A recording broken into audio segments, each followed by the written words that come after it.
پھر فرمایا ان اللہ اشتری من المؤمنین انفسهم واموالهم بان لهم الجنہ، بے شک اللہ نے مومنوں سے ان کی جانیں اور ان کے مال جنت کے بدلے خرید لیے ہیں. اللہ نے مومنوں سے ان کی جانیں اور مال جنت کے بدلے خرید لیے ہیں، یعنی سودا کر لیا ہے مومنوں نے کہ تیری خاطر جان بھی دے دیں گے، مال بھی دے دیں گے. وہ اللہ کے راستے میں جنگ کرتے ہیں، پھر وہ مارتے ہیں اور مارے جاتے ہیں، یعنی اپنی بات کے سچے ہیں یہ لوگ.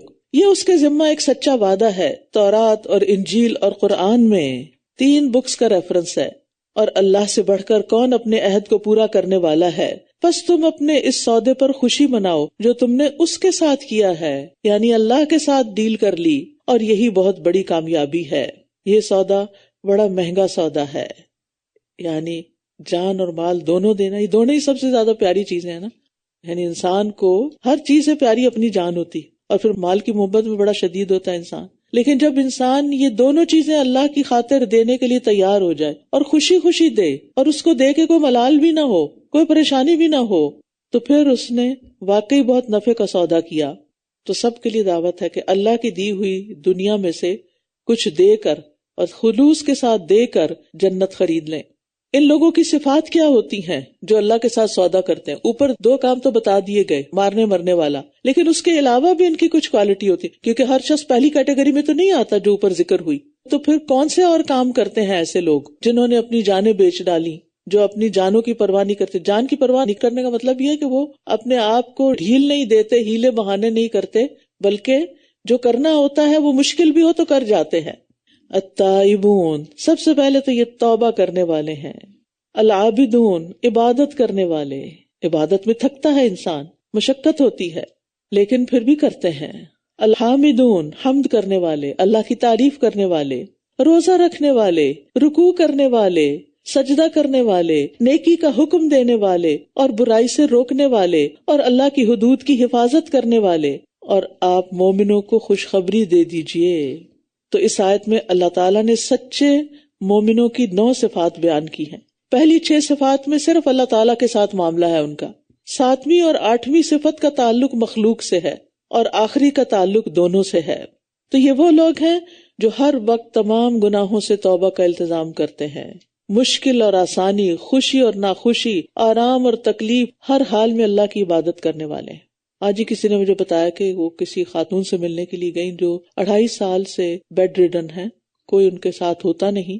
تو 2.5 سال سے انہوں نے نماز نہیں پڑھی، کیونکہ پیمپر پہنتی ہیں، تو انہوں نے کہا کہ نماز نہیں ہوتی تو میں نماز ہی نہیں پڑھی. 2.5 سال سے علم نہ ہونے کی وجہ سے نماز ہی نہیں پڑھی.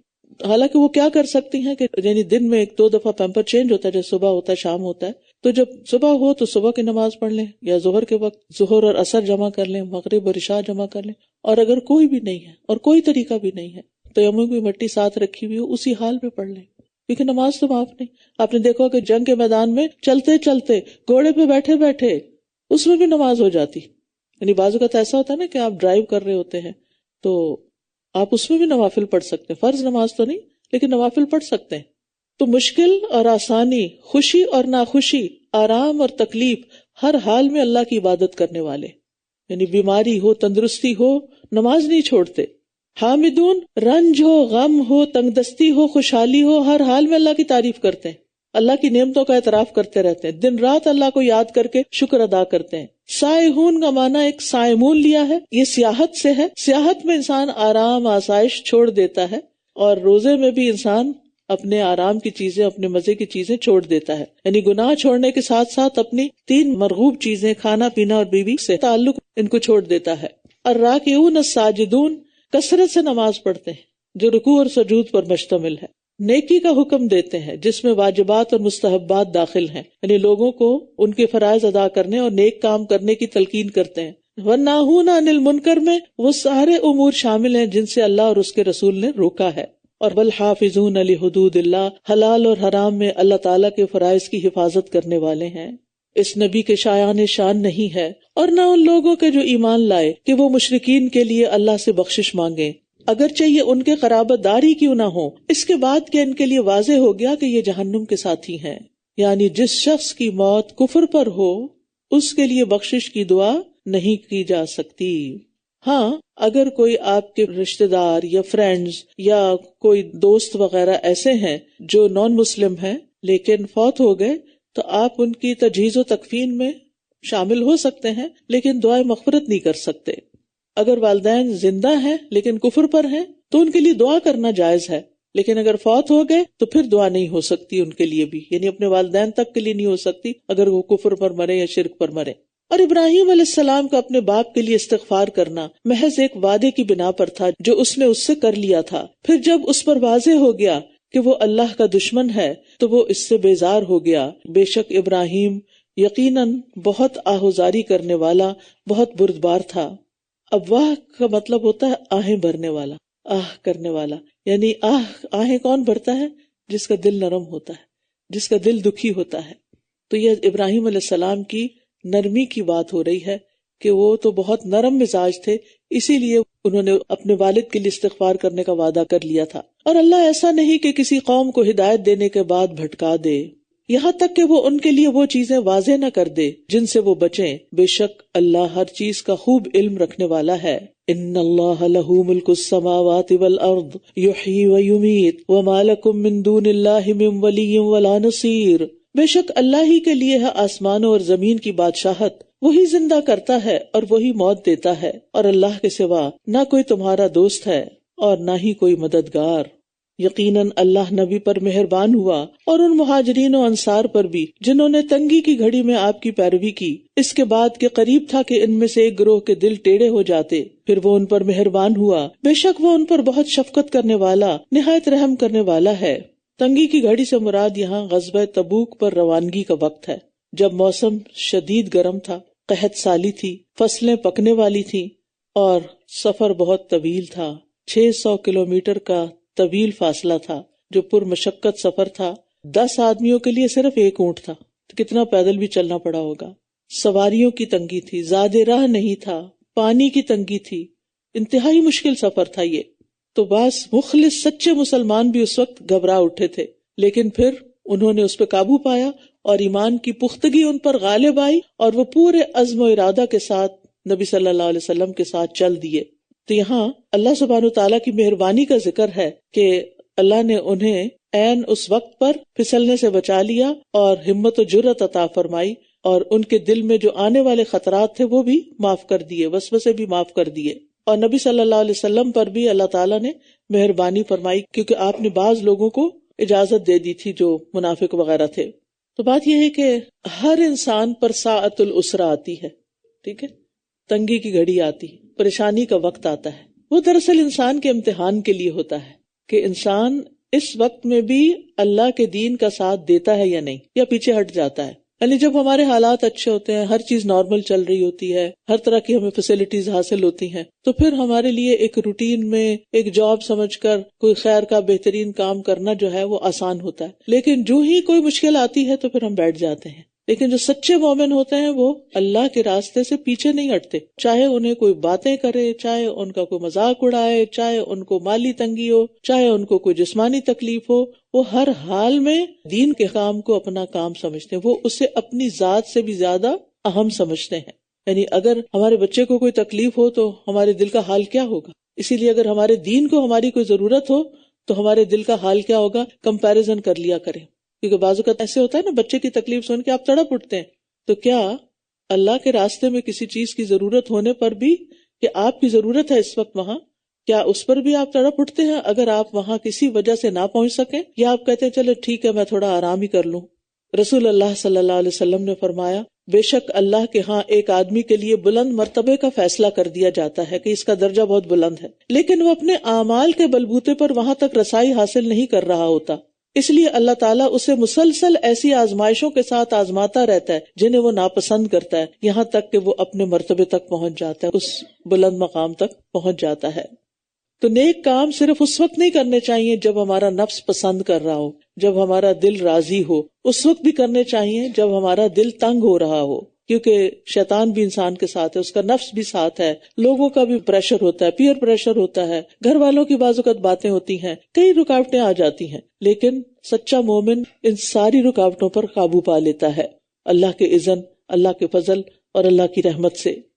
اور ان تینوں پر بھی مہربان ہوا جو پیچھے رہ گئے تھے، یہاں تک کہ جب زمین اپنی کشادگی کے باوجود ان پہ تنگ ہو گئی اور ان پر ان کی جانیں بھی تنگ ہو گئی تھیں، اور انہوں نے یقین کر لیا کہ اللہ سے بچنے کے لیے کوئی جائے پناہ نہیں مگر اسی کی طرف، پھر وہ ان پر مہربان ہوا تاکہ وہ توبہ کریں، بے شک اللہ ہی بہت توبہ قبول کرنے والا نہایت رحم فرمانے والا ہے۔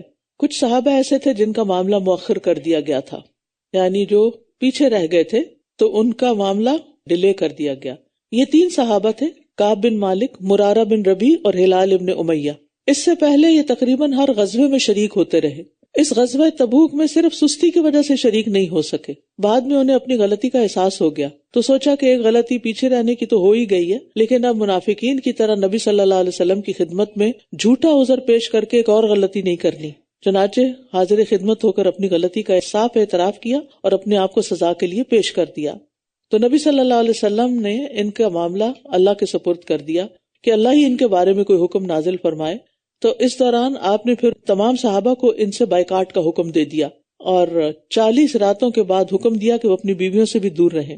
تو آپ خود سوچئے کہ ایک تو تنہائی، دوسرے کی کوئی بھی بات کرنے والا نہیں، کبھی آپ صرف ایک دن کسی کی نہ بات سنیں نہ بات کریں، بالکل اکیلے رہیں، تو آپ دیکھیے کتنا مشکل ہوگا، کتنی تکلیف دہ صورتحال ہوگی۔ تو ان کا بھی یہی حال تھا۔ تو بہرحال 50 دن کے بعد ان کی توبہ قبول کر لی گئی۔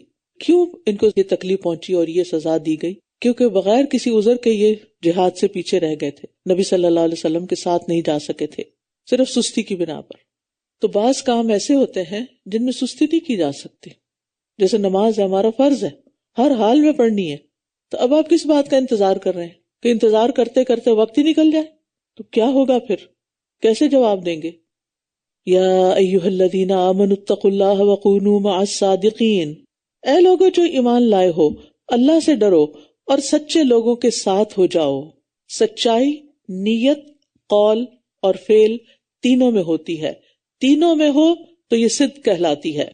تو نبی صلی اللہ علیہ وسلم کے ساتھ جو لوگ تبوک کے لیے نکلے وہ سچے کہلائے، اور جو یہ 3 پیچھے رہ گئے تھے انہوں نے بھی سچ بولا۔ اگرچہ یہ بڑی شرمندگی کی بات تھی، یہ اقرار آسان نہیں تھا، لیکن انہوں نے سچ کہا۔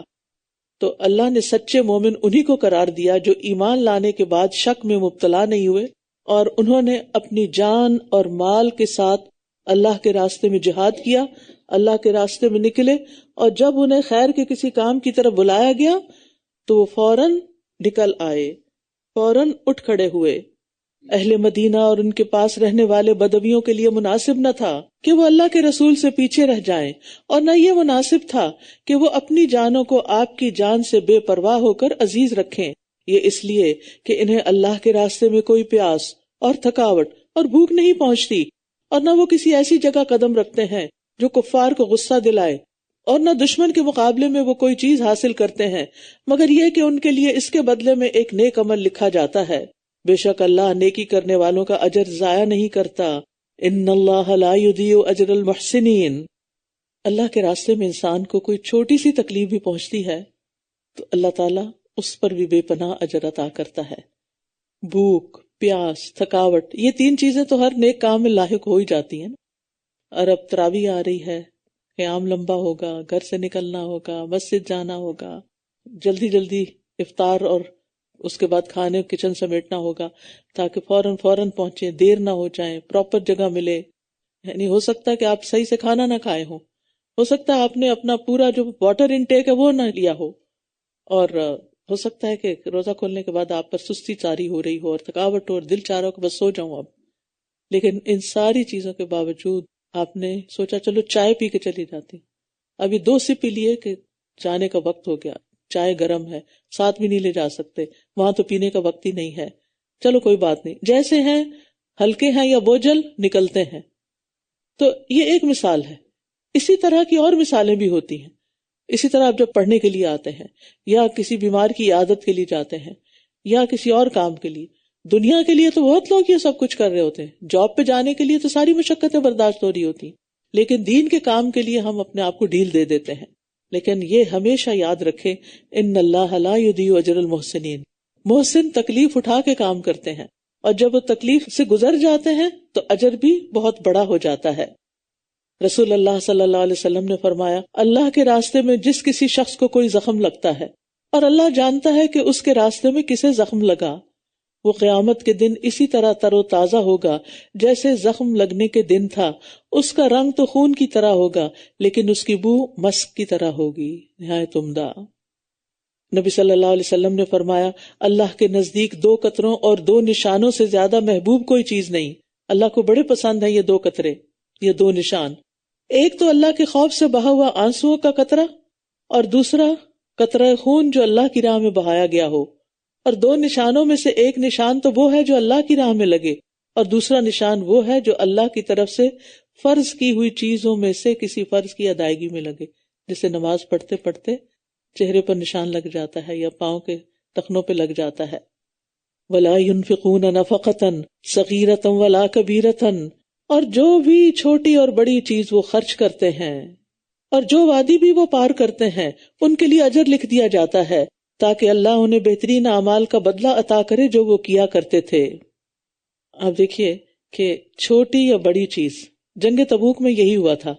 حضرت عثمان بن عفان 1000 دینار اپنی آستین میں لے کر آئے، اور جب جیش الاسرہ تیار ہو رہا تھا، لشکر تیار ہو رہا تھا، تو نبی صلی اللہ علیہ وسلم کی گود میں لا کے وہ دینار ڈال دیے۔ دینار سونے کا سکہ ہوتا ہے۔ نبی صلی اللہ علیہ وسلم انہیں اپنی گود میں الٹ پلٹ کر کے دیکھ رہے تھے، یعنی خوشی کے مارے، اور فرمایا آج کے بعد عثمان جو کام بھی کرے اسے کچھ نقصان نہیں دے گا۔ یعنی اللہ تعالیٰ نے اس طرح یہ صدقہ قبول کیا، اور 2 بار یہ بات فرمائی۔ اور کم خرچ کرنے والے وہ لوگ بھی تھے جو رات بھر محنت کر کے 1 کلو کھجوریں لے کر آئے، اور وہ پھر اس مال میں شامل کر دی گئیں۔ تو بات یہ ہے کہ انسان جب اللہ کی اطاعت کا ارادہ کرتا ہے تو اس کا کھڑا ہونا، اس کا بیٹھنا، اس کا چلنا، اس کا کوئی بھی حرکت کرنا، اس کا رک جانا، یہ سب نیکیوں میں لکھ دیا جاتا ہے۔ مثلاً آپ ارادہ کرتے ہیں کہ میں قرآن کلاس اٹینڈ کرنے جاؤں، اب آپ جو چل کے دروازے تک آئے، دروازہ کھولا، چابی لگائے، گاڑی کھولی، بیٹھے، ڈرائیو کیا، راستے میں اشارے آ گئے، وہاں رک گئے کیونکہ یہاں رکنے کی بھی بات ہو رہی، اور پھر آپ پہنچے، پارکنگ نہیں ملی، دور کھڑی کری گاڑی، اور پھر آپ خوشی خوشی دوڑتے دوڑتے آئے، اور آپ کے چہرے پہ کوئی ملال نہیں تھا کیونکہ آپ اللہ کی خاطر نکلے تھے۔ تو اللہ سبحانہ وتعالیٰ ایسی نیکیوں کو قبول فرماتا ہے۔ یہ سب چیزیں نیکیوں میں لکھ دی جاتی ہیں، حتیٰ کہ قدموں کے نشان لکھے جاتے ہیں، گنے جاتے ہیں کہ کتنے قدم چل کے کوئی گیا، کتنے کلومیٹر کوئی فاصلہ طے کر کے گیا۔ نبی صلی اللہ علیہ وسلم نے فرمایا جب انسان وضو کر کے مسجد آتا ہے تو ہر وہ قدم جو مسجد کی طرف اٹھاتا ہے اس 1 قدم کے عوض 10 نیکیاں لکھی جاتی ہیں۔ اور آپ سوچیں کہ گھر سے لے کے مسجد تک، پارکنگ لاٹ سے لے کر ہی مسجد تک کتنے قدم ہو جاتے ہیں۔ تو اس لیے اگر پارکنگ دور بھی ملے تو اس پر کوئی ملال نہیں ہونا چاہیے۔ وَمَا كَانَ الْمُؤْمِنُونَ لِيَنْفِرُوا كَافَّةً فَلَوْلَا نَفَرَ مِنْ كُلِّ فِرْقَةٍ مِّنْهُمْ طَائِفَةٌ لِيَتَفَقَّهُوا فِي الدِّينِ وَلِيُنذِرُوا قَوْمَهُمْ إِذَا رَجَعُوا إِلَيْهِمْ لَعَلَّهُمْ يَحْذَرُونَ۔ اور مومنوں کے لیے یہ بھی مناسب نہیں کہ وہ سب کے سب جہاد کے لیے نکل جائیں، پھر ایسا کیوں نہ ہوا کہ ان کے ہر گروہ میں سے ایک چھوٹی جماعت نکلے تاکہ وہ دین میں سمجھ بوجھ حاصل کریں، اور جب وہ ان کی طرف واپس لوٹ کر جائیں تو اپنی قوم کو خبردار کریں تاکہ وہ بھی گناہوں سے بچتے رہیں۔ جب جنگ تبوک میں پیچھے رہ جانے والوں سے اظہار ناراضگی کیا گیا تو ہر مسلمان کی خواہش اور کوشش یہ ہو گئی کہ آئندہ ہم ہر جنگ میں ضرور جائیں گے۔ تو اس پر یہ آیت اتری کہ تمام مسلمانوں کو ہر مہم کے لیے نہیں نکل جانا چاہیے کہ رسول اللہ صلی اللہ علیہ وسلم مدینہ میں اکیلے رہ جائیں، بلکہ ہر قبیلے میں سے کچھ لوگوں کو مدینہ میں آپ کے پاس آ کر بھی رہنا چاہیے تاکہ وہ مدینہ کی اور رسول اللہ صلی اللہ علیہ وسلم کی پہرے داری کا فریضہ بھی انجام دیں اور علم بھی حاصل کریں اور واپس جا کر اپنی قوم کو تعلیم دین سے آراستہ کریں۔ اسی طرح کچھ لوگوں کو دینی مدارس میں پڑھنے کے لیے جانا چاہیے تاکہ وہ یکسوئی سے دین کی اچھی سی تعلیم حاصل کر کے واپس جا کے اپنے علاقے کے لوگوں کو سکھا سکیں۔ تو اس سے یہ پتہ چلتا ہے کہ دین کا علم حاصل کرنے کی بھی بہت اہمیت ہے۔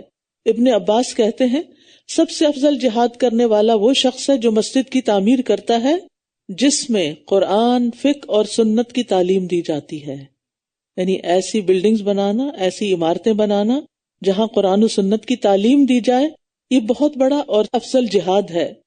پھر اسی طرح عالم کی فضیلت عابد پر ہے، جیسے نبی صلی اللہ علیہ وسلم کی فضیلت ایک عام ادنا امتی پر اور علم سیکھنے اور سکھانے والے کے لیے سب مخلوقات دعائیں بھی کرتی ہیں۔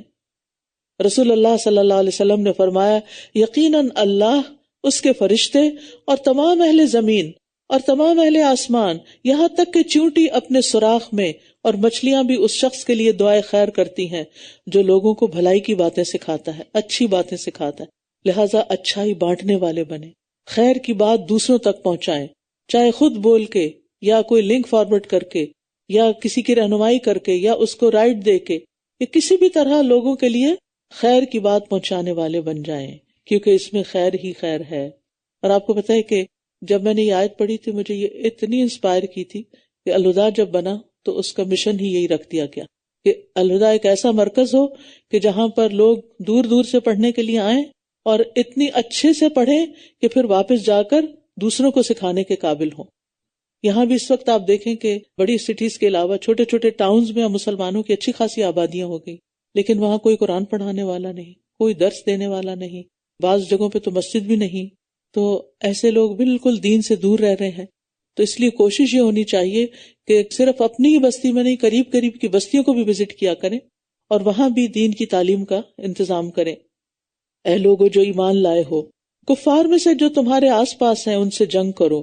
یعنی مدینہ کے مسلمانوں کو اب بتایا جا رہا ہے کہ تبوک میں تو لڑائی ہوئی نہیں تھی، لیکن اس کا یہ فائدہ ہوا کہ باقی جو اندر اندر چھپے ہوئے دشمن تھے وہ بھی ڈر گئے۔ تو اب مسلمانوں کو حکم دیا جا رہا ہے کہ ان کا بھی خاتمہ کرو، اور لازم ہے کہ وہ تم میں کچھ سختی پائیں، اور جان لو کہ بے شک اللہ متقی لوگوں کے ساتھ ہے۔ اور جب کوئی صورت نازل کی جاتی ہے تو ان منافقین میں سے بعض لوگ کہتے ہیں کہ اس نے تم میں سے کس کے ایمان کو زیادہ کیا؟ تو رہے وہ لوگ جو ایمان والے ہیں تو اس صورت نے انہیں ایمان میں زیادہ کر دیا اور وہ بہت خوش ہوتے ہیں۔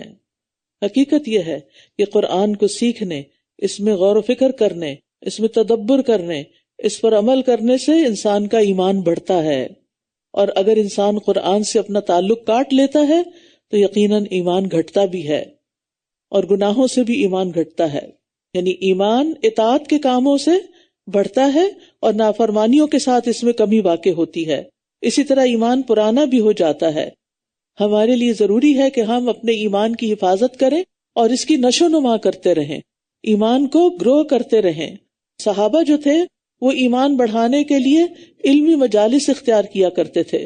حضرت عمر اپنے ساتھیوں میں سے ایک یا دو کو کہتے آؤ ہم ایمان میں اضافہ کریں، آؤ مل بیٹھیں اور دین کی باتیں کریں، اور ہم کیا کہتے ہیں، آؤ مل کے کچھ گپ شپ کریں، کچھ دل بہلائیں۔ حالانکہ ہونا کیا چاہیے کہ جب بھی کسی کے ساتھ بیٹھیں کوئی مفید گفتگو کریں، نہ اپنا وقت ضائع کریں اور نہ دوسروں کا کریں۔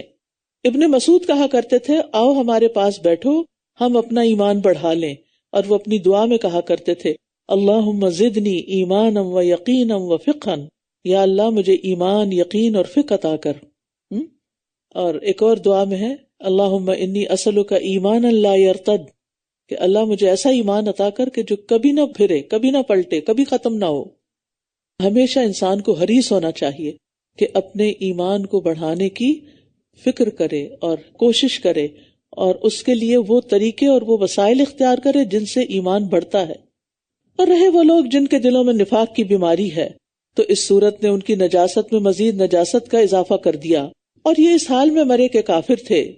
تو اس سے پتہ چلتا ہے کہ انسان کی روح بھی بیمار ہوتی ہے، اور روح کی بیماریاں کفر اور قابل مذمت اخلاق ہوتے ہیں، اور روح کی تندرستی ایمان، علم اور عمل میں ہے۔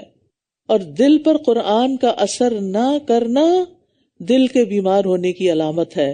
اسی لیے فرمایا کہ جن کے دلوں میں نفاق کی بیماری ہے تو قرآن ان کی نجاست میں اضافہ کرتا ہے، یعنی ان کو صاف نہیں کرتا بلکہ اور بگاڑ دیتا ہے۔ کیا بھلا یہ منافق دیکھتے نہیں کہ یہ ہر سال 1 یا 2 بار آزمائش میں ڈالے جاتے ہیں، پھر بھی نہ یہ توبہ کرتے ہیں اور نہ نصیحت پکڑتے ہیں، اور جب کوئی صورت نازل کی جاتی ہے تو یہ ایک دوسرے کی طرف دیکھتے ہیں، یعنی آنکھوں میں اشارے کرتے ہیں اور کہتے ہیں کیا تمہیں کوئی دیکھ تو نہیں رہا؟ پھر وہ واپس پلٹ جاتے ہیں، یعنی جب وہ دیکھتے ہیں کہ دوسرے لوگوں کا دھیان کسی اور طرف ہے تو چپکے سے کھسک جاتے ہیں مجلس سے۔ اللہ نے ان کے دلوں کو پھیر دیا اس لیے کہ یہ ایسے لوگ ہیں جو سمجھتے نہیں۔ یعنی خیر کی مجالس سے منہ پھیرنے کی سزا کیا ہے کہ دل سے ایمان اور خیر اور اطاعت نکل جاتی ہے، انسان ایمان اور ہر خیر اور اطاعت کے کام سے پھیر دیا جاتا ہے، وہ اور کاموں میں مشغول ہو جاتا ہے۔ لقد جاءکم رسول من انفسکم عزیز علیہ ما عنتم حریص علیکم بالمؤمنین رؤوف الرحیم. اے لوگو، بے شک تمہارے پاس تم ہی میں سے ایک رسول آ گیا ہے جس پر تمہارا مشقت میں پڑنا گراں گزرتا ہے، تمہاری بھلائی کا حریص ہے، مومنوں پر بہت شفقت کرنے والا، نہایت رحم کرنے والا ہے. اس سے نبی صلی اللہ علیہ وسلم کے اخلاق پتہ چلتے ہیں کہ وہ اپنے لیے نہیں دوسروں کے لیے جیتے تھے اور دوسروں کی خیر خواہی کرتے تھے. ابو ذر کہتے ہیں ہم نے رسول اللہ صلی اللہ علیہ وسلم کو اس حال میں چھوڑا کہ جب کوئی پرندہ فضا میں اپنے پر پھڑپڑاتا تو آپ اس سے ہمارے لیے کوئی علم کی بات نکال لیتے، اور کوئی ایسا عمل باقی نہیں رہا جو جنت کے قریب اور جہنم سے دور کرتا ہے مگر اس کے لیے آپ نے وضاحت فرما دی. آپ نے اپنی امت کی خاطر اپنے آرام کو ترک کیا اور مسلمانوں کی تکلیفوں کا احساس کرتے ہوئے ان کو ہر طرح کی خیر پہنچائی. اور اس سے اندازہ لگائیے کہ حدیث میں آتا ہے صحیح مسلم میں آپ نے فرمایا میں نماز شروع کرتا ہوں اور میرا ارادہ اس کو لمبا کرنے کا ہوتا ہے، لیکن میں بچے کے رونے کی آواز سنتا ہوں تو میں اس کی والدہ کی شدت تکلیف کی وجہ سے نماز میں تخفیف کر دیتا ہوں، نماز چھوٹی کر دیتا ہوں. اتنے آپ شفیق اور مہربان تھے. فَإِن تَوَلَّوْا فَقُلْ حَسْبِيَ اللَّهُ لَا إِلَٰهَ إِلَّا هُوَ عَلَيْهِ تَوَكَّلْتُ وَهُوَ رَبُّ الْعَرْشِ الْعَظِيمِ. پھر اگر یہ منہ موڑ لیں تو آپ کہہ دیجئے کہ اللہ مجھے کافی ہے، اس کے سوا کوئی معبود نہیں، اسی پر میں نے توکل کیا اور وہ عرش عظیم کا رب ہے. یہ کلمہ بڑا ہی مبارک ہے. جب آپ لوگوں کی بے رخی دیکھیں یا لوگوں کی طرف سے تکلیفیں پہنچے تو کہیں حسبی اللہ و نعم الوکیل. اور خاص طور پر یہ کلمہ ابو درداء کہتے ہیں کہ جو شخص یہ دعا صبح و شام 7 دفعہ پڑھے اللہ تعالیٰ اسے تمام فکروں سے کافی ہو جاتا ہے. کون ایسا انسان ہے جس کی زندگی میں کوئی فکر نہ ہو، لیکن ان فکروں کو ہم کتنا بھی کوشش کریں اپنے آپ سے الگ نہیں کر سکتے. تو اس کے لیے یہ دعا ہے حسبی اللہ لا الہ الا ہوا علیہ توکلت وہو رب العرش العظیم.